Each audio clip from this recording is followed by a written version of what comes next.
Once again, very good morning to one and all the participants across the Satara district and KCPT alumni and the students of our college. And today we are having a webinar series, and the last lecture on this series by eminent speaker and prominent alumni of our college, Dr. Ketki Dev Lade. And Dr. Ketki Dev is a very much meritorious student during her student period, and having the long-lasting affection towards our institution and all the teachers. And Madam has selected with a good topic of an overview of lymphatic and vascular system, exploring lymphedema. It's a need of the hour for the students of our college and the people in this locality. So I'm very much pleasure to welcome her to take the lecture on this platform. So on behalf of the university and the Krishna College of Physiotherapy, we wholeheartedly welcome you, Dr. Ketki Lade, to go ahead with your presentation. And the people, definitely you will be benefited out of this lecture. Once again, welcome you all. Over to you, Dr. Tripti Yadav. Oh, Tripti.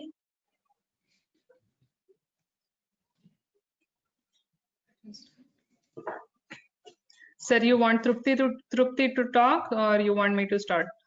No, you wait. There is an introduction part. Sure. Respected Dean, faculty staff, and all the participants of the webinar, very good morning to you all. I, Dr. Radhika Chintamani, Assistant Professor, Department of Orthopedic Manual Therapy, Faculty of Physiotherapy, KIMS DU, gives me immense pleasure to introduce the session guest speaker, Dr. Ketki Dio.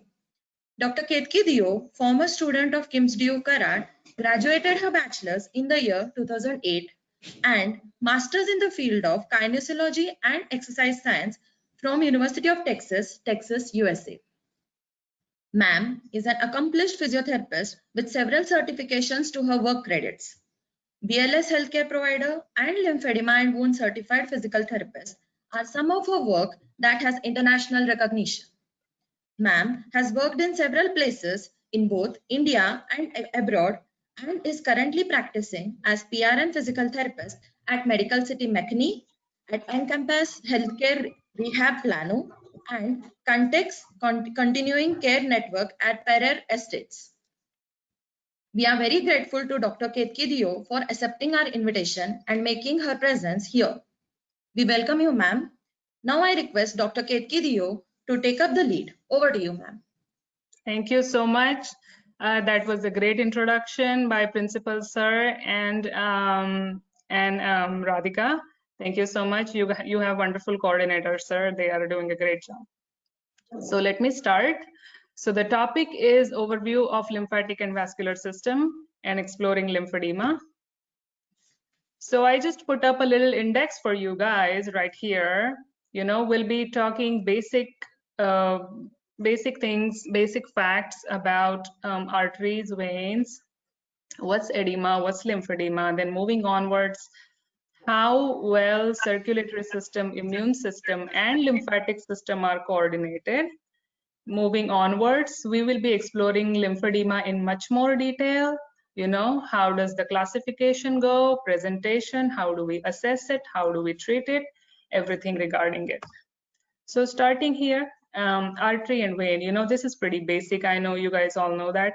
Okay, arteries carry oxygenated blood from heart to the body. Since it carries oxygenated blood, they look bright red in color. Veins carry deoxygenated blood back to your heart. Because of the lack of oxygen content, they are dark red in color. Arteries have elastic recoil and thicker walls. Veins have less elastic but thinner walls. So see, I can show you here.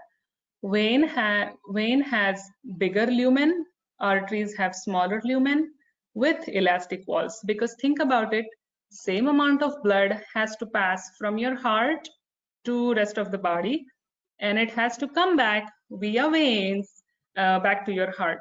So to accommodate that much blood volume, arteries have elastic walls, even though they have a smaller lumen. Arteries have no valves, you know, blood can flow to and fro, both directions, and veins have one-way unidirectional walls or valves. If the valves start, you know, if they have dysfunction, it leads to regurgitation of blood. We'll look much more into that later. Veins have no pulse. You can palpate pulses. You can arteries have palpable pulse. Important pathology about arteries is arterio versus atherosclerosis. Athero means the artery, the lumen gets narrower, you know, there is a plaque underlining it, and arterio means hardening of the walls. We will be going over venous pathology right here.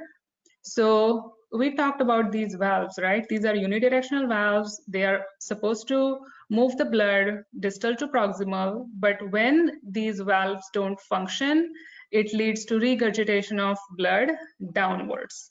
That sometimes causes blood pooling, which is a prominent feature in chronic venous insufficiency. Now we all know that river that is flowing is a cleaner one, right? If as compared to a pond with the stagnant water. So all this pooling, all this stagnant blood causes a condition called as stasis dermatitis. It's nothing but you know, slow pooling down of blood, and a skin condition which is results in flaky, itchy, irritated kind of skin. It may cause venous ulcers, you know, prominent feature of valvular insufficiency. It may cause chronic edema, non-healing wounds. There is this very serious life-threatening condition if not caught urgently. It's called deep vein thrombosis. That means there is an obstruction in the vein pathway. This warrants urgent medical attention. Otherwise, it can become a pulmonary embolus.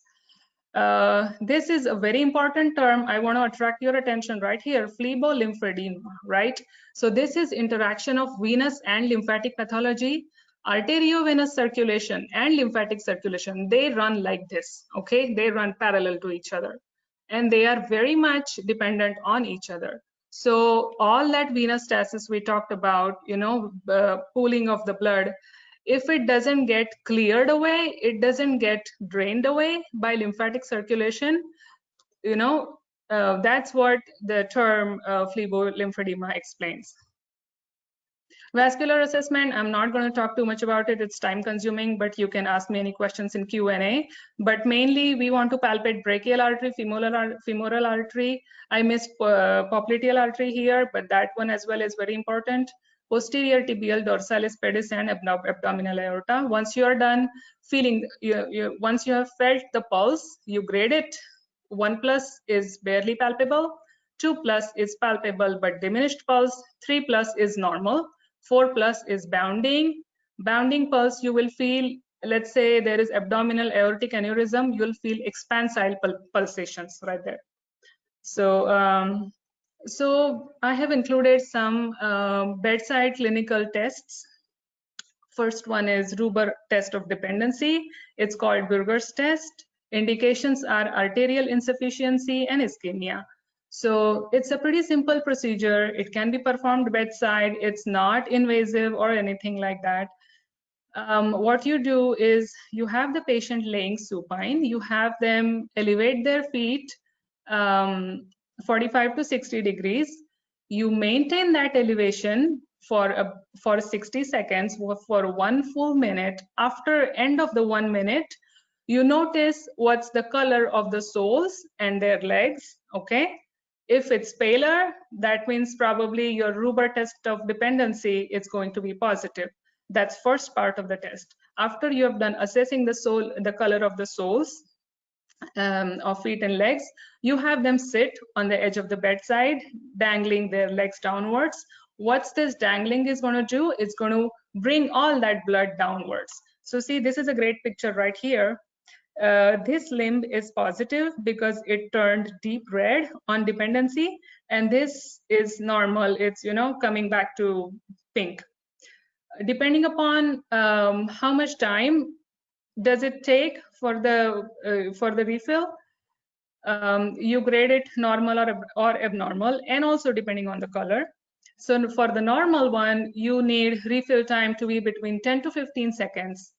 If it takes more than that, 15 to 25 seconds, it's going to be moderate ischemia. 25 to 40 seconds is severe ischemia.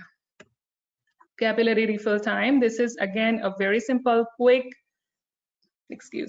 bedside assessment. What you do is you just take patient's nail, okay, and you press it, you apply pressure, you blanch it enough to where it goes white, then you let it go, and then observe how much time it takes for the color to return, okay, for the healthy pink nail bed to appear.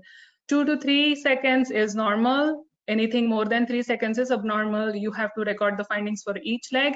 This test you can do for both arms as well as both feet, okay. This is very important when it comes to lymphedema. Before having ankle brachial index results, I will not touch any patient for lymphedema treatments. So just real quick, this is inflatable cuff, like a regular, you know, blood pressure inflatable cuff. This is a handheld ultrasound device. This is a monitor, you know, with the display, and this is a part where pulsations from the artery, whichever artery you're testing. So right here, they're testing posterior tibial artery. It lies right between medial malleolus and tendo-Achilles, okay? So they will, the machine will catch those pulsations from the artery and amplify that sound to where you hear thup, thup, thup, like that sound, okay? So, and then what you do is, so, you know, it's a ratio of ankle blood pressure divided by arm blood pressure. So let's say my ankle blood pressure was, let's say 130 mmHg, and blood pressure, systolic blood pressure of my arm was 100 mmHg. I divide it, right? 130 upon 100 is 1.3, which is a normal ABI. ABI is a very reliable test for PAD. It determines safe level of compression to use, yes, no, how will be the healing potential for this patient, how does the, you know, is it wound debridement indicated or not, and if it does warrant referral to a vascular surgeon, to a physician, all those things. So right here, 1.0 to 1.4 is normal. 0.9 to 1.0 is near normal. It's still acceptable. That means they have borderline PAD. Both of these levels are safe for class 1 to class 4 compression, and I'll be going over that very shortly. They have great healing potential, safe for wound debridement if needed, no referral to any health professional needed at this time. Now this is where the problem area starts, right? 0.8 to 0.9, it's mild PAD, and 0.5 to 0.79, it's moderate peripheral arterial disease. So 1 is minimal compression, 4 is maximal compression. They grade it depending upon how much pressure that compression system applies to that limb. Grade 1 compression is I think 15 to 18 8 to 15 mmHg. Grade 2 compression is 15 to 20 mmHg. Grade 3 compression is 25 to 40 mmHg, and grade 4 compression is 40 to 50 mmHg. Level 3 and 4 are therapeutic grades of compression. Level 1 and 2, you will find you know, ready to go compression stockings in the medical store, like they are available over the counter. But 3 and 4 are therapeutic level compressions. You will need a physician, you know, prescription for those. So we were here, 0.8 to 0.9, mild PAD, safe for class 1 to 3 compression. Wound healing potential still looks good. Wound debridement is safe, but you are managing risk factors. So hypertension, hyperlipidemia, BMI, all those things, right? Lifestyle modifications.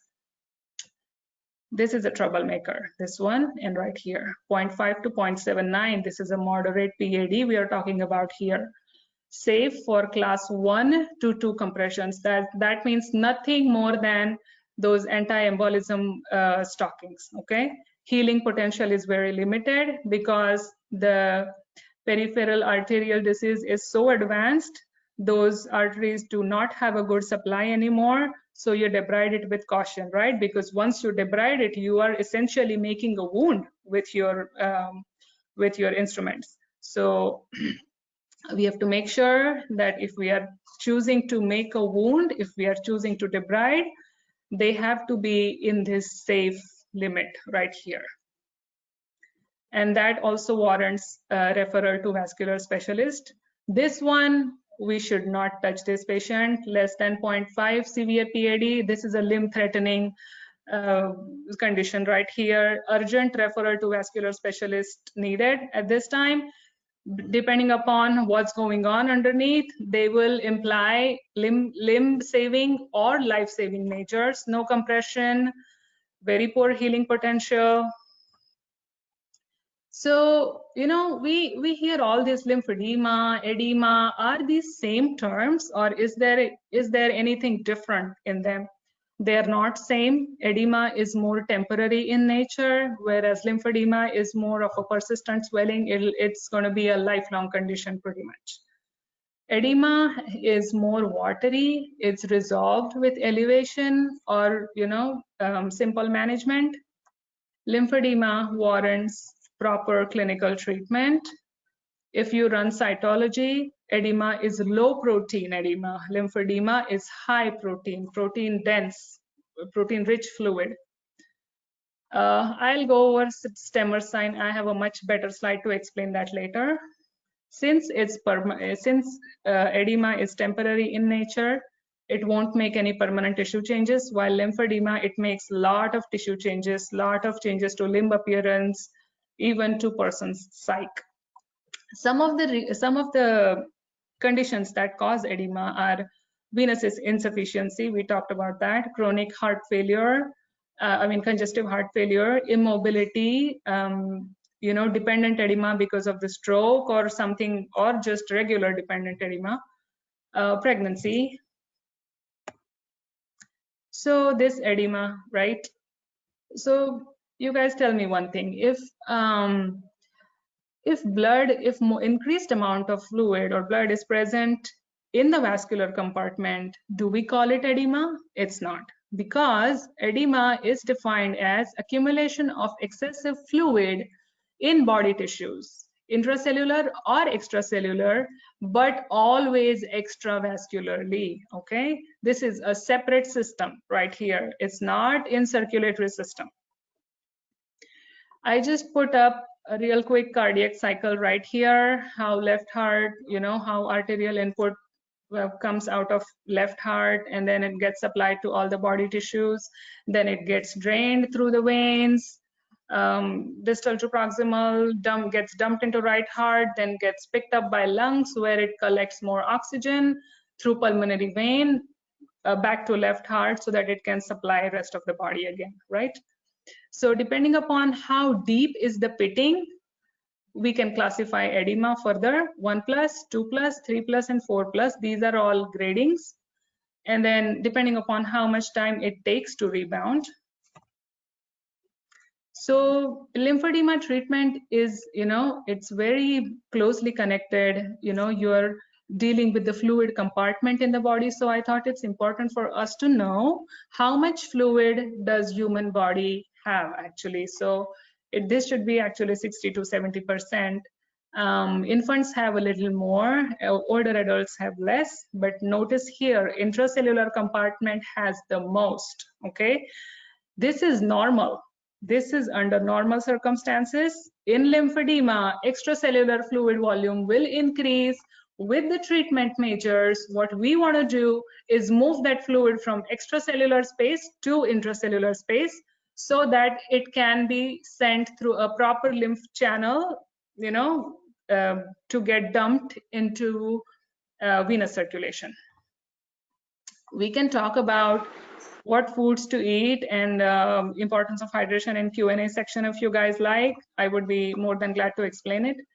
So interrelationship between lymphatic and circulatory system. So right here, you guys see, this is arterial circulation, this is venous circulation, right? Red and blue. Parallelly runs lymphatic circulation. Now, I have come up with a funny analogy here. I like to say that blood and lymph are twins. Okay, they are not normal twins, they are Siamese twins, because Siamese twins are connected to some, at least one of their body part.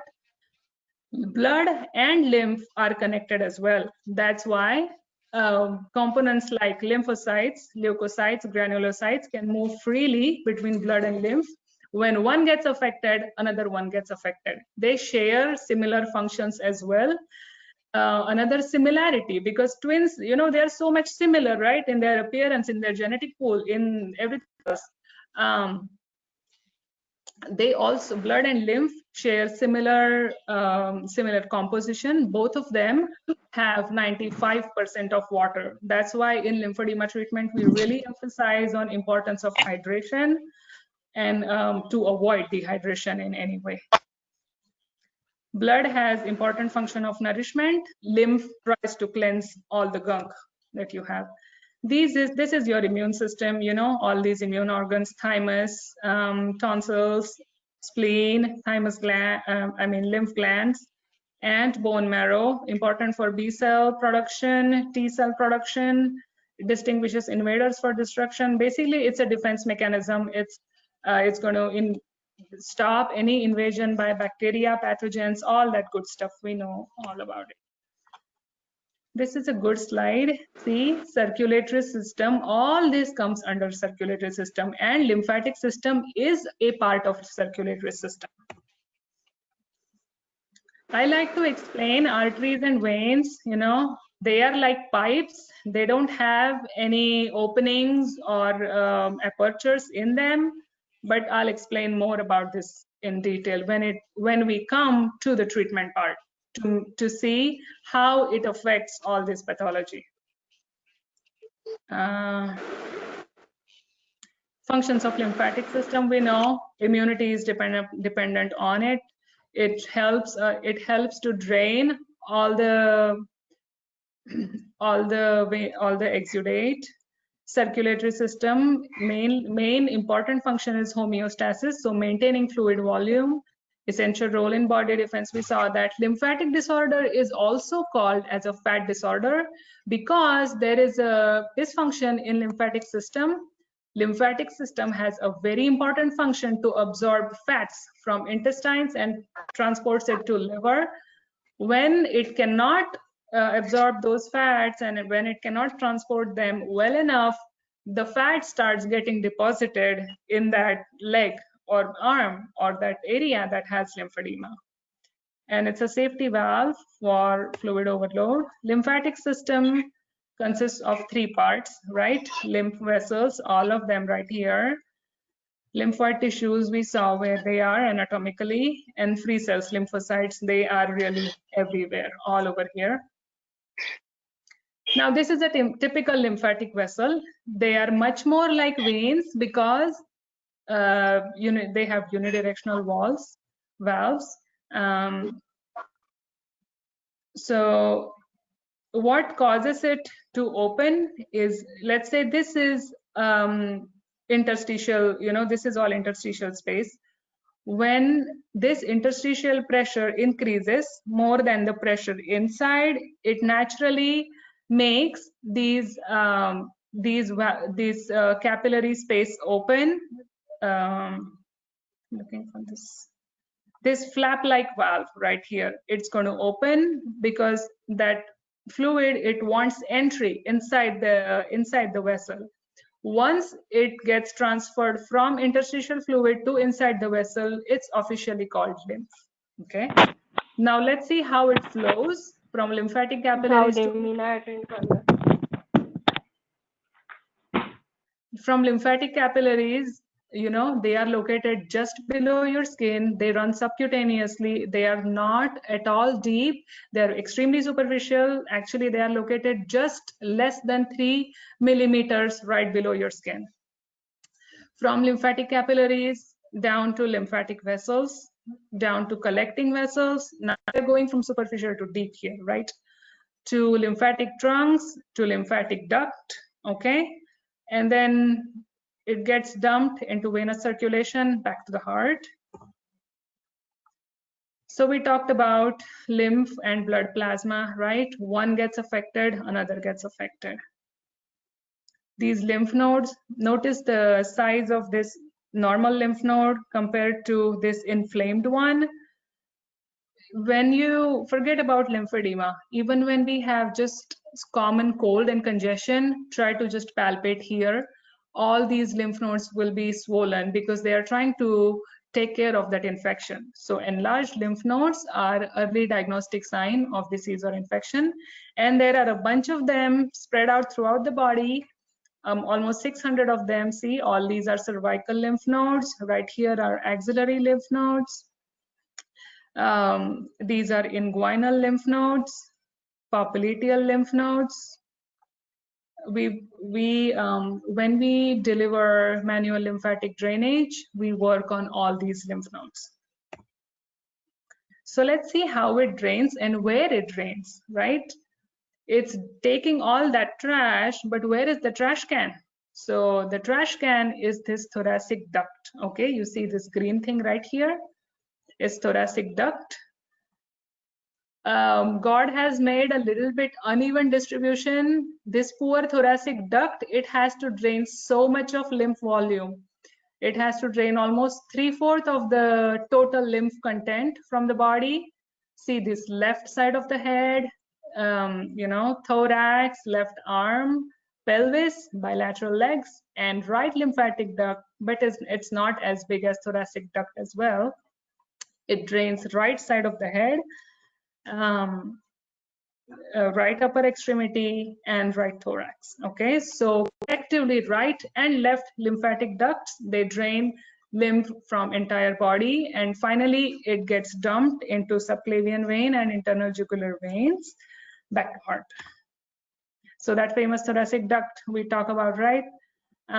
This is a superhero when it comes to lymphedema treatments. This thoracic duct gets a lot of attention for a reason. It runs paraspinally, just like this, a little bit anterior, not paraspinally, excuse me. It runs anterior to the spine, but along the length of the spine. See how long it is, 36 to 45 centimeters in length. And it penetrates through diaphragm. Now, this is extremely, extremely important because deep diaphragmatic breathing, I cannot emphasize this more. I will be saying this at least 5 times in just today's webinar. Deep diaphragmatic breathing is the best exercise you can give for somebody with lymphedema. Our lymphatic system, it has a job of draining up to 3 liters of lymph every day. Now let's say it has some dysfunction and it cannot drain, let's say, at least 1 liter of fluid. Where is it all going to go? In that limb, right? In that leg, or in that arm, or in that axillary area. So this is a healthy lymphatic system. This is a dysfunctioning one. These lymphatic vessels are draining the lymph properly. That's why not too much fluid collection here, just normal interstitial fluid. When the lymphedema happens, the blocked fluid, the blocked fluid channel, see, it's not draining, it's not going anywhere. So it's all getting pulled right underneath the skin. We classify it based on when it starts: primary lymphedema, secondary lymphedema, right? Primary it's an inherent defect. People are born with it. Although it's very rare, it's still an occurrence. And it's subclassified into 3 types. First is Milroy's disease. So within first 2 years of life, it will be detected. Second one is lymphedema precox. It will be detected between 2 years to 35 years, also called as Meiggs disease. This is the commonest one. Typical presentation would be a female athlete, a teenager female athlete. She just, let's say, had sports injury or just a bee sting, insect bite, or she had a minor burn, and that led as a precursor of her lymphedema. And I gave example of female athlete because lymphedema precox is commonest amongst females. Third one is lymphedema tarda. It's diagnosed after 35 years. Secondary lymphedema, that means you are born with a normal lymphatic system, but somewhere along the line, as you age or as things happen, something goes wrong. So we talked about this venous pathology, that can be a reason, or any infections if your body is not able to deal well with the infections. Malignancy or tumor, advanced one. Let's say somebody got diagnosed with cancer and they had to undergo lymph node resection or radiation therapy. That can be a causative factor as well. If they had surgery and then all that extra fluid is not able to drain well, secondary to trauma, crush injury, burns.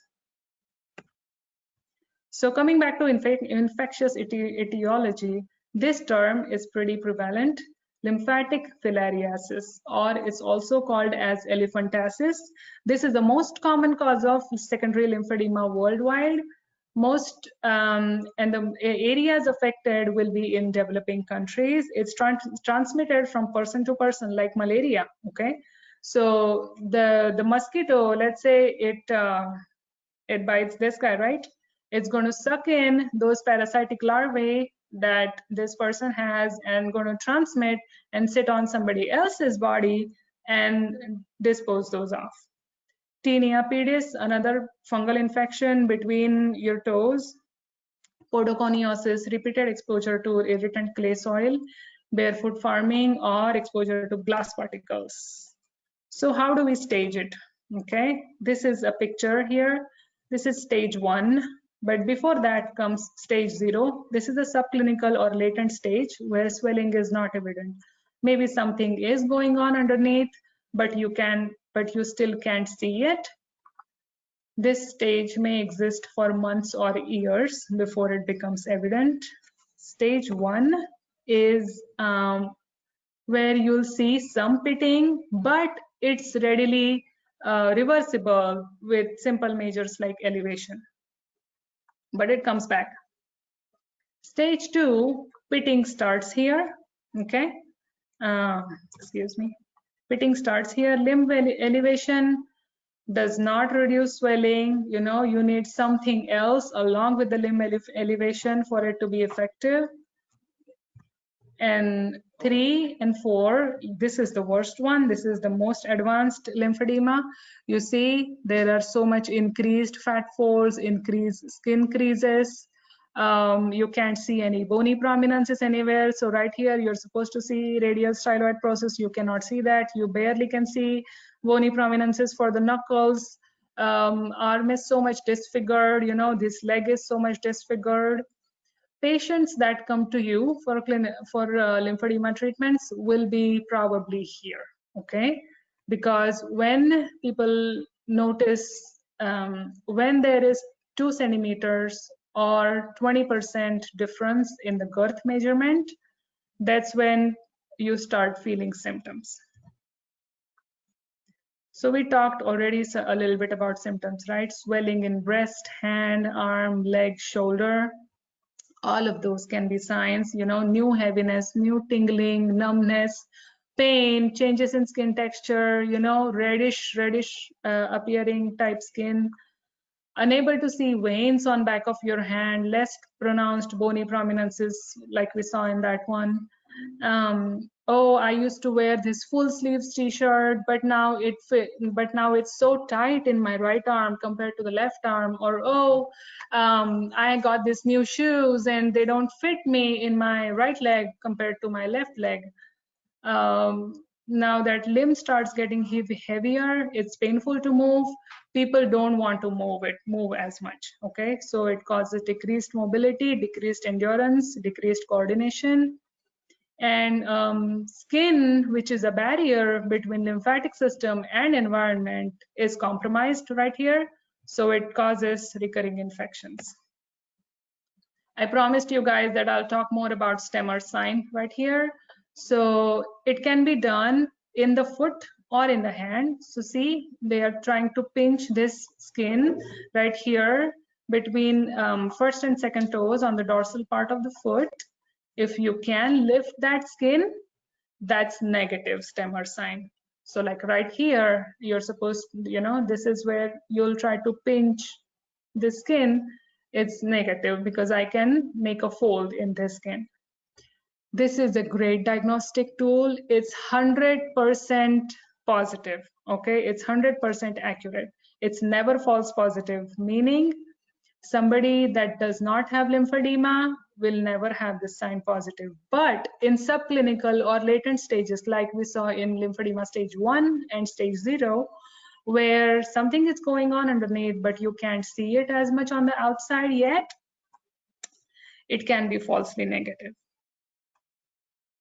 Then moving on to girth measurements, we need to document changes in girth from time to time, every week or every 2 weeks, depending upon what kind of treatment phase you are in. So I talked about this. 2 centimeters or 10% volume difference between the limbs, between contralateral limbs, is indicative of edema, but provided it is at 3 measured points along the same extremity. So that's how you take measurements right here.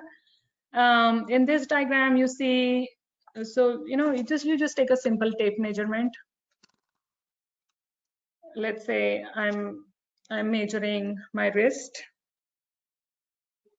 right here. Let's say my wrist is 15 centimeters. Okay, just like that, simple tape measurement. So you would take that tape measurement around metatarsal heads, around ankle area, 5 centimeters, going upwards, you want to measure 5 centimeters from lateral malleolus, then 15, 25, 30 centimeters, fibular head, you want to identify some bony prominence. Going upwards, you can use midpoint of patella as your anatomical landmark, 10 centimeters up from midpoint of patella, 20 centimeters, so on. The course I attended, they told us that every 4 centimeters, if you take measurements, since you're measuring smaller segments, it leads to better accuracy. I was taught to measure around metatarsal heads, ankle, 10 centimeters from floor, 20 centimeters from floor, 30 centimeters from floor, midpoint of patella, and then going on top. Depending upon how much is the measurement,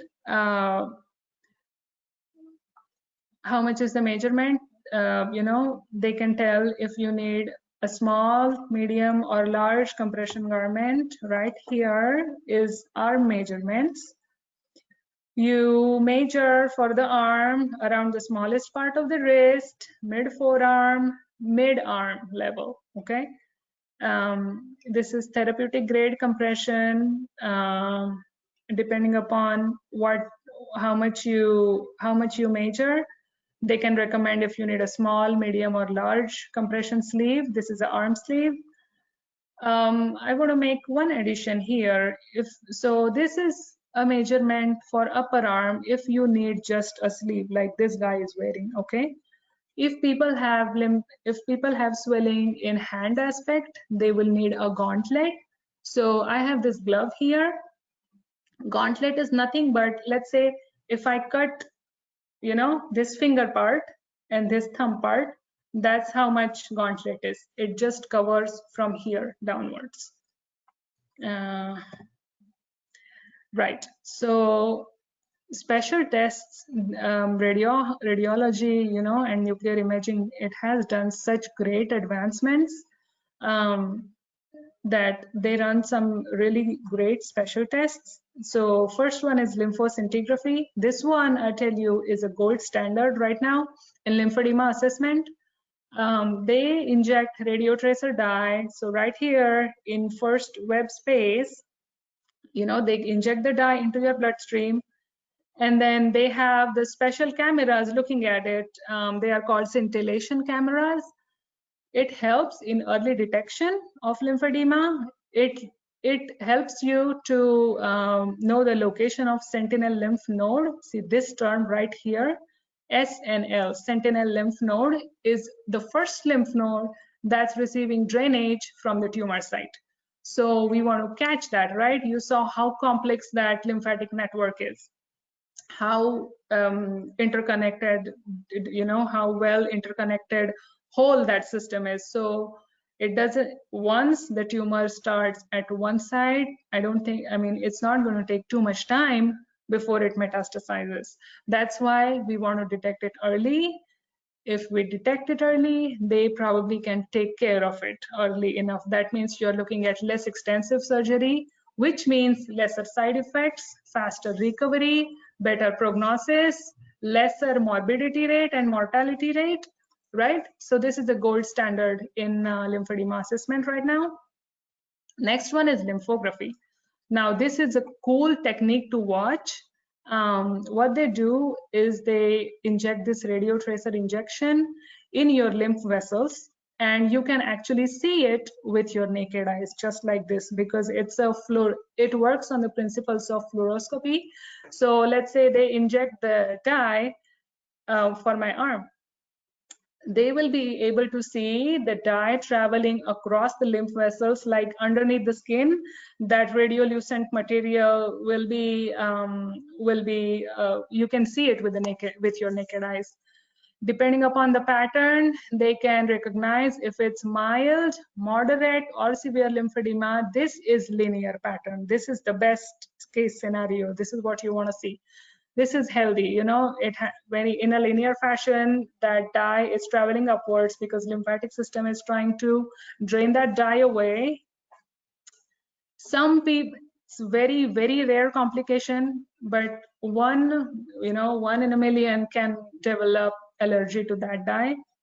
So this is a splash pattern, stardust and diffuse. See now in this one, this is probably really fibrotic, thick skin. You can't see any, much dye underneath. You just see a little bit something here. Going onward, CT scan and MRI. Now CT scan, it doesn't help diagnose lymphedema, but they do those tests, we know, to look at the tumor much better. This is how lymphoscintigraphy looks, like the results. So we have assessed lymphedema. Okay, we know this patient has lymphedema and needs treatment. So what do? Manual lymphatic drainage, multi-layer compression bandaging, lymphatic exercises, skin care, self-management, extremely important. Lymphedema treatment is divided into two parts. Complete the whole process. It's a gold standard for lymphedema treatment right now. It's called complete decongestive therapy, because all that slow traffic, you are trying to decongest it. So first one is manual lymphatic drainage. You're trying to drain the fluid away from, back to the heart. Phase 1 will be intensive phase. I'm sorry, this is a typo. This is supposed to be 3 to 8 weeks. So it lasts from 3 to 8 weeks. You're working on mobilizing that fluid really well, channeling it back to the lymph pathway. First 2 weeks, you want that patient to come see you 5 days a week. Each session will last 60 minutes every day. Remainder of the weeks, 3 weeks or 5 weeks, you want them to see you 3 to 4 days a week, every week. Each session will again last for 60 minutes a day. Bandages are worn 23 hours a day. They are only supposed to remove the bandages for 1 hour, but that's just for purposes of shower, skin care, lotioning and everything. So this phase is where most of our work is, okay? Once this phase is over and you have reduced that limb volume successfully, then patient moves on to phase 2, which is what we call maintenance phase. Whatever swelling reduction you have achieved, the goal is to maintain it, okay? The goal is to keep it contained. This phase can last months to years. Patients are supposed to perform self-MLD 20 minutes a day, at least 10 to 15 minutes of diaphragmatic breathing every day, but this warrants strict compliance, wearing compression garments during the day, foam bandages at night. Why foam bandages at night? Because we want something a little more comfortable at night, okay? It's still therapeutic grade compression, but a little bit lesser compression than what they are wearing during the day. If, let's say, somebody continues to wear a daytime garment during the nighttime, it can actually cause a tourniquet effect. It can, it can get creased or it can get folded. We don't want any of those complications. That's going to do more harm than good. Dr. Ketke, sorry to interfere you. Yeah. Sorry for the interruption. Dr. Ketke, I am supposed to leave for an important work. I am taking your leave. Okay, and thank you very much for spending your valuable time and giving the good enlightenment knowledge to all the participants. Thank you so much. Please carry on. Yes, I'll continue. Yeah. So contraindications, is everybody that's diagnosed with lymphedema, are they supposed to undergo complete decongestive therapy? No, there are some contraindications. Acute congestive heart failure, acute cellulitis, acute DVT, acute kidney failure, and malignant tumor, but in the initial treatment phase or untreated, are all contraindications. Relative contraindications are chronic CHF, peripheral neuropathy. Why peripheral neuropathy? Because they cannot feel how much compression you have applied. Patient should be able to consciously tell, oh, this is too much compression, this is making my leg feeling tingly or numb. So they have to be cognitively intact as well for that, because lymphedema treatment, it demands strict compliance. So patient has to be aware, at least they have to know if it's too tight or if it's making my limb feel different. Arterial insufficiency is another contraindications. Precautions, you don't want heat in that involved quadrant. I mean, there are a bunch, but right now I'm just enlisting some of them right here. No pin pricks, no blood pressure taking in the involved extremity except urgent medical situations. No exercise with excessive pain, no exercise with active infection like cellulitis. So moving on to the compression bandaging, let's do this one first. So this is first step, manual lymphatic drainage. It's a very gentle, light skin stretching massage that promotes movement of lymphatic fluid away from the swollen limb. We do it for the purposes of lymph node stimulation. It helps to increase drainage of proteins and fluid away from that body part, opening of capillary valves. This also has a great role in post-operative rehab. There are some kind of strokes, like these 4 kind of strokes, like these are stationary circles, a little bit wider. Squeeze, you pump. Little smaller diameter rotary circles. You repeat the stroke, 1 stroke every 15 times. It's really important to maintain the frequency where you deliver 1 stroke every 2 to 3 seconds. It really increases skin and subcutaneous drainage tremendously.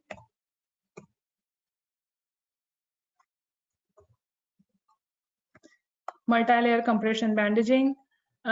This is reductive therapy because this is what you are using short stretch bandages to reduce the limb size. It works on the principle of working pressure. So this compression bandaging that you're applying, it resists the skin when it wants to stretch out, and when the muscles are actively contracting, they even help with the lymph flow. That's the principle of working pressure. Resting pressure is mainly at nighttime when your limb is at rest. Bandages are doing their job. I like to call lymphedema like it's a bad intersection with the broken traffic signal. So nobody knows where to go. Anybody is going anywhere. There is no order. Compression banding works like a traffic police. It reroutes that lymph into the proper channel, proper pathway. Compression bandaging is warranted for moderate to severe lymphedema, and compression sleeves for mild lymphedema. That's mainly in the maintenance phase. Extremely important to make sure these bandages are clean, and even when they wear compression garments, they have to be clean, washed daily. We can talk more about this later if you want in Q&A.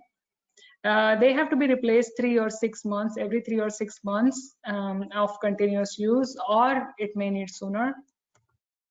Exercise prescription. So initial exercises are range of motion and gentle stretching exercises. In the intensive phase, we have to stay very limited in exercise prescription in that phase.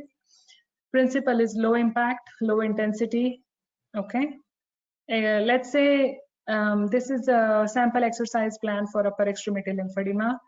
Some warm-up exercises, active range of motion, shoulder girdle mobilization, pectoral and trapezius stretching, because see, pectoral area and trapezius, like that's where all the fluid collection happens. And deep diaphragmatic breathing, we talked about it. It actually milks thoracic duct. Skin and nail care, it's extremely important because skin is a barrier between you, between the environment and your lymphatic system. Lymphedema does not like pretty scented products and all the fancy things. You should use mild soap-free cleanser with a neutral pH or slightly acidic pH, because naturally our skin has one protective acidic layer. It's important to completely dry the skin folds, no fungus, no fungus accumulation should be there, so dry it well. Gently lotion the skin, almost make it dry, but spare it, okay? Don't lather it. You need to use emollient, but not as much where that skin is going to accumulate too much oil, because later on you want to apply compression garment or compression or foam bandages or something like that. Fragrance-free, hypoallergenic, very important. It shouldn't react adversely and shouldn't make your lymphedema worse. Mosquito repellent lotions, anywhere these people go, they are advised to carry such lotion, because even one simple insect bite can be a precursor to a much advanced disease. No fancy things here, no skin tattoos, no artificial nails, because that's entry point to bacteria and other pathogens. Complications on the skin. Now this is advanced lymphedema. Okay, looks pretty bad. And it really does happen like this. This is lymphostatic fibrosis, hardening and thickening of tissues, because since this skin barrier is irregular, lymph fluid actually weeps out of the skin. You see right here, lymphuria. So this is, weeping. This is shiny fluid weeping out of the skin. This is lymphangiectasia. That's nothing but dilatation of lymph vessels trying to, accommodate all that fluid. Fissures in dermis and epidermis, hemosiderin staining. I don't think we talked about it, but this is a common complication of venous disease. When veins have too much pressure inside them, venous hypertension, it actually causes red blood cells from the capillaries to get squeezed out. They slip out of the capillaries, and they give that red appearance to the legs, red-brown appearance to the legs. Intertrigo, it happens. This is a complication, mainly between skin folds. So let's say my arm, I kept my arm like this, these two skin folds touching each other for like 15 days. When I open my arm, is my elbow skin going to look same? Probably not, right? So that's what Intertrigo is, and it's treated with special antibacterial ointments. They also make a special kind of cloth that has antimicrobial properties. It not only absorbs perspiration or any drainage, but it has healing properties. Lymphoria, we talked about this. Blisters, lymphocysts, all those are common. Arterial and venous ulcers. Now, amongst all the ulcers, venous ulcers are much more common, and they are typically present on medial malleolus. Arterial ulcers are about 20% occurrence, and they are present on the lateral malleolus typically. This is lymphadenitis. Starts with breakdown in the skin. It could be insect bite or a sunburn or anything like that, and probably not a sunburn, mainly insect bite, or a trauma cut.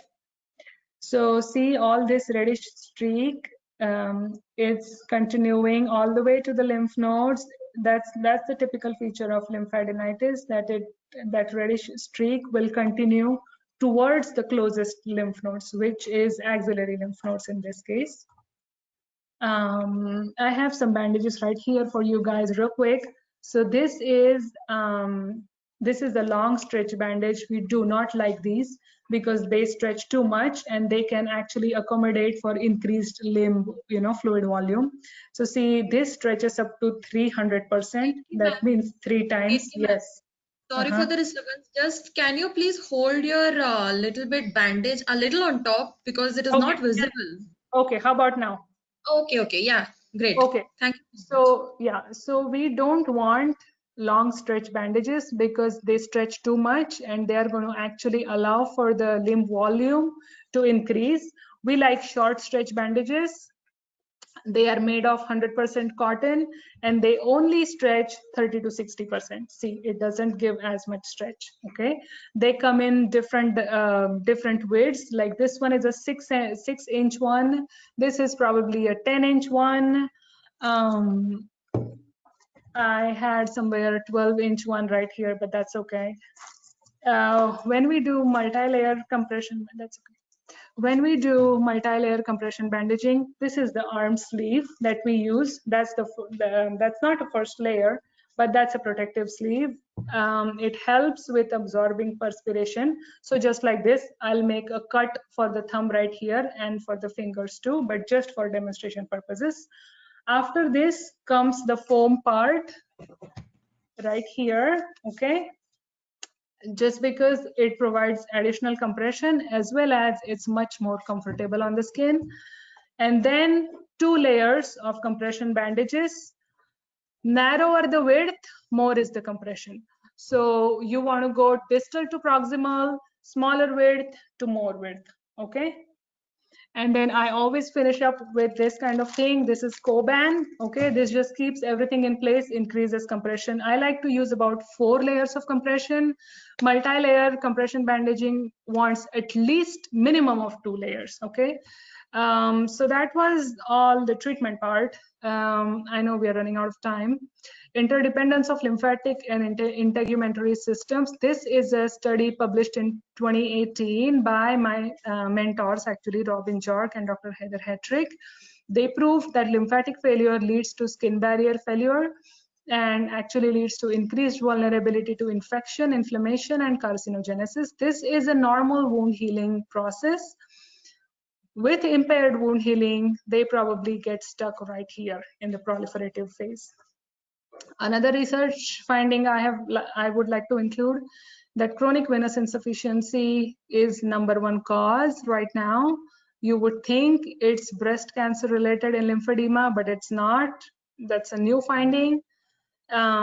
They did this study on a large cohort group. Phlebo lymphedema is the commonest cause. That's why as a CLT, as a lymphedema therapist, comprehensive wound knowledge and knowledge of integumentary system is extremely important. It really goes a long way. Emotional toll of lymphedema. Now this is a sensitive one right here. See how is that person going to feel if their limb is so distorted, such bad appearance, it changes their body image, it even hurts to move. So limited and painful activity. Dealing with a chronic disease, it's not easy. It's extremely exhausting and burdening. That's why they don't want to go out anywhere. It leads to depression, social stigma. They go through 5 stages of grief and loss, denial. Oh, this is not lymphedema or anything serious. This is just a swelling. It will go away. Anger. I don't like this.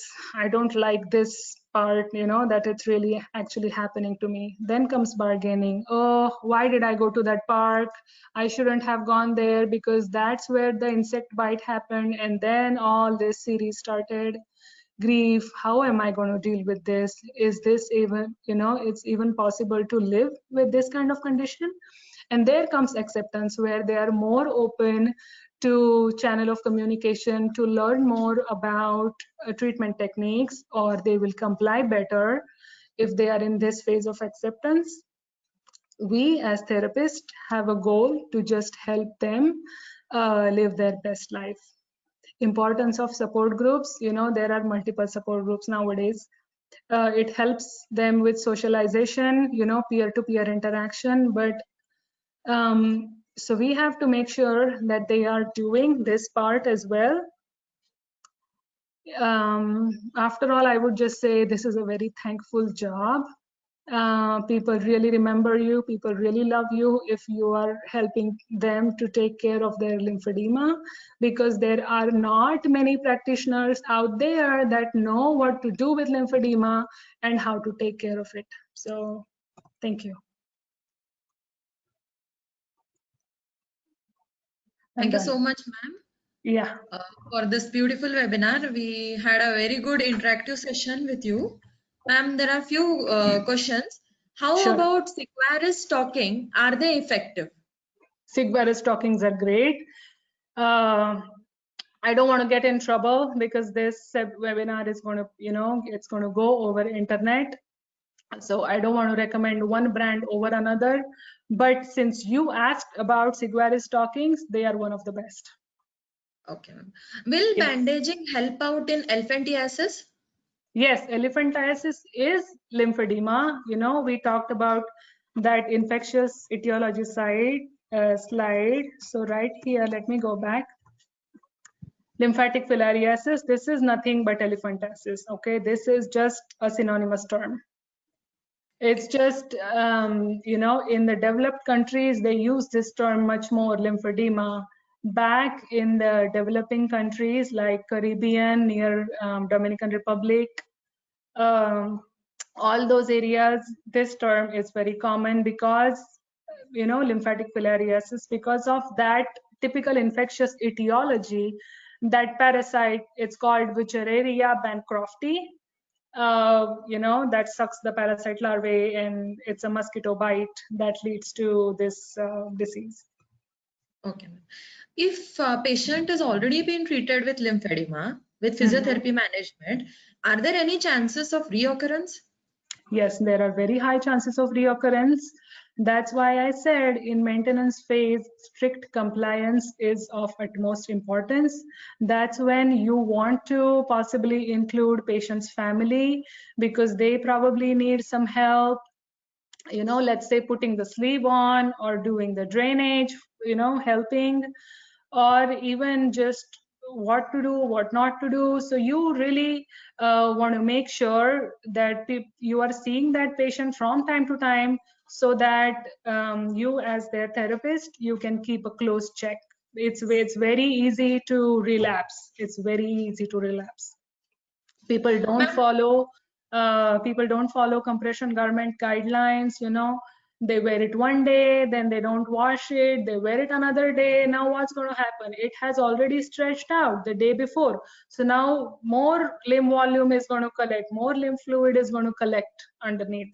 So yeah, it's very easy to relapse. Ma'am, which is better, MLLB or kinesiotaping for reductive therapy?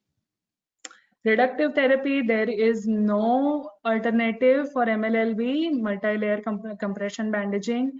is gold standard treatment. But I have seen kinesiotaping being done, and you know, we had tried it on one of our patients. That helps too, but it doesn't help compress the fluid enough to channel it, you know, back to the intracellular pathway as we saw.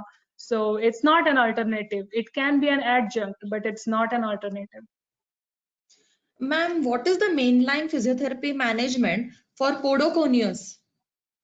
Podoconiosis, so it's just a like a part of infectious etiology. It's caused by repeated exposure to irritant red clay soil, barefoot farming, like long hours of barefoot farming, and too much exposure to glass particles as well. Actually, I think it's like based on the geographical location. Treatment is same because this is just etiology. We are talking about the same, you know, we're talking about the etiology for the same disease still. So it still causes the same thing. But, you know, it may, but wound care, on the wound care part, some treatment might be different. Okay. Ma'am, last question, not to take your further busy schedule You're time. okay, you're okay, you're okay. What is better among cryocompressive therapy or pneumatic compressive therapy for lymphedema in infectious and non-infectious type? In infectious, and I lost you right after that. In infectious or non-infectious lymphedema type. Okay, okay. So cryocompression or pneumatic compression, lymphedema doesn't like heat. It does, you know, even in the summer days, we see relapses all the time. So, you know, cryo is much better. I think cryo plus compression, that's a good combination, versus pneumatic compression pneumatic compression pumps. I mean, they are pretty good too. I'm not sure which one is better to you know, over another, but I would say that both of them are adjuncts. So let's say they are adjuncts to the complete decongestive therapy. So let's say you're trying everything, right? MLLB, MLD, deep diaphragmatic breathing, skin care, whole 9 yards, you're doing it. But still it's not coming under control. That's when I would like to introduce something adjunctive like this. Just to help resolve the situation better. Can we go forward towards the vote of thanks, ma'am? Of course. Okay, ma'am. It's my privilege to propose a word of thanks speech and acknowledge the contribution of those who worked really hard to make this international webinar series happen successfully. I, Dr. Radhika Chintamani, on behalf of Krishna College of Physiotherapy, KIMS DU Karad, extend my most sincere thanks to Almighty God for making this event successful. I also extend a hearty vote of thanks to our guest speaker, Dr. Ketki Dio, who spared time from her busy schedule to grace the event.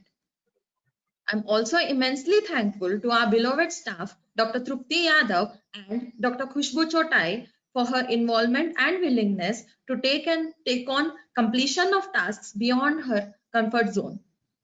A special mention to our respected principal, Dr. G. Varadarajulu, for being the catalyst that stimulated us to do our best. With deep sense of appreciation, I thank our loving teaching and non-teaching staff for their untiring effort. I also thank all the participants of this webinar series. I would like to end the vote of thanks with a quote: "Rare is the person who goes out of her way to help the less fortunate among us. Rarer still is the one who would not speak of the good she has done." Thank you, one and all. Have a great day ahead. That was a good one. Just a minute, Radhika. I would just like to share a message which Sir wanted to give. Sir is a little occupied with an important work, but he's just dropped a message with me. So I would just like to read it out, ma'am. Yes. I'm very thankful to Dr. Ketki Deo for this wonderful session and sharing your knowledge on the vascular system overview and highlighting on the importance and the management of lymphedema. It is very glad for me to gain knowledge from my students. It is a different experience altogether. So I'm very happy to receive that. I am also thankful to Dr. Snehal Gadvir, Dr. Nittal Taude, and Dr. Dhaval Bhanushali, who accepted our invitation and willingly shared their knowledge in a short span of time. We also look forward for a long-term association with all of you and other alumni of our college. I am also very grateful for the working team behind the successful execution of this international alumni webinar series. I'm thankful to all the staff members. Also thankful to our alumni members who joined this and the student attendees and the fellow physios. Thank you all. See you soon for the next webinars. Okay, thank you. Thank you so much, everybody, for attending this webinar, and all the coordinators and organizers, and most sincere thanks to Dr. G. Varadarajulu. You have a special place in our life. So thank you. It was an honor to present here. Thank you, ma'am.